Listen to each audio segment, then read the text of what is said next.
Lany androany 10 Desambra teo anivon'ny atimera-pirenena ny volavolan-dalàna fa aotraotra efatra tsipika 7 manitsy ny lalàna laharana fa 9 tsipika aotra 7 momba ny lalàna mifeny serasera na ny code de la communication médiatisée.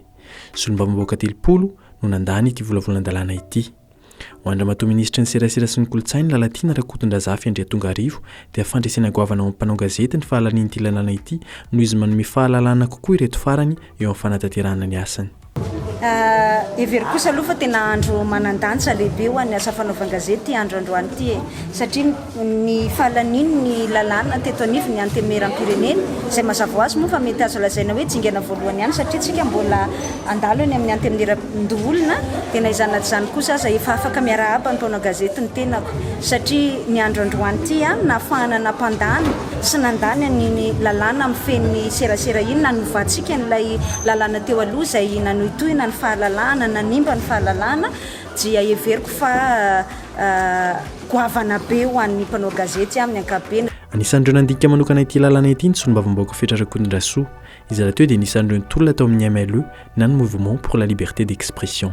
Milaza izy fa misy fahasaina lehibe tokoa ny fanjakana satria hita ho manome fahalalàna tokoa ity farany. Midera manokana ny fanjakana manana ny fahasahiana goavana satria raha mpitondra fahefana zany ianao raha olo-mpanjakana zany ianao ny matetika fahita teto Madagasikara dia manangona ny fahefana fa ankehitriny amin'ity lalàna ity dia manala ny fahefana ny ministera amina sehatra maro eo amin'ny sehatra ny serasera no ao anatin'ity lalàna ity isan'izany ny OJM izay tsy misy idirana ministera intsony manomboka amin'ny fotoana ampiarana ny lalàna isan'izany ny ANRCM izay vitsy anisan'ny solon-tena-mpanjakana ao anatiny isan'ny goavana ihany koa ary fampitoviana zo ny fampahafantarana vaovao anyvoaka malagasy manerana ny nosy ny fanomezana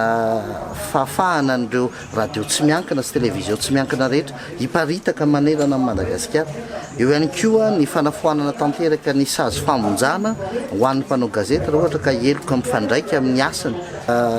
ho antsika mpanao gazety fahalalahana ataoko hoe tena tsara. Za tsy miteny hoe tonga lafatra fa isan'ny divantsika dia voasoratra ao anatin'io lalàna io avokoa. Anisan'ny nasian'ireo solombavambaoaka fantsina ny mahakasika ny lamando iomenan'ny mpanao gazety izay tsy manara-dalàna eo amin'ny resaka tsy fanajana ny fiainana manokana na vie privé. Raha toa ka 3 tapitrisa ariary ka hatramin'ny 4 tapitrisa ariary no sozara-bolana natolotry ny ministera dia nampidian'izy ireo 2 tapitrisa ariary izany fetra farany ambany izany.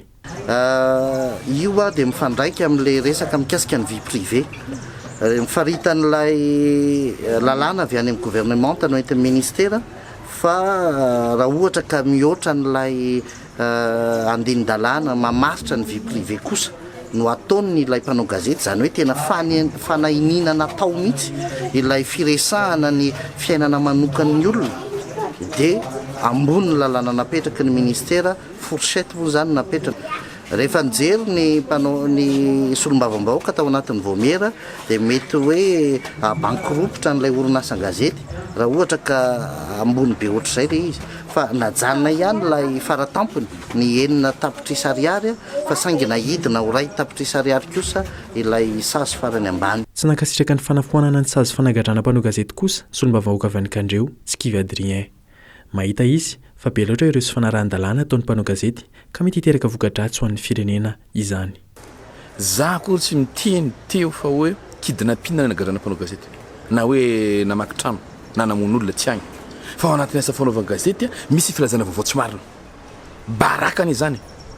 ka raha tsy azo gadraigna ianao ny mpanao gazety nefa lamando koa ambany dikan'izany afaka hiteniteny foana nareo manomboka androany ary moka vaovao tsy marina ho an'ny adversaire nay dia zaro zany nisy tena tsy mibokevitra amin'ny lalàna io fa io moa ny lany maro anisa zay ny fomba ny demokrasia dia ekena zay làna.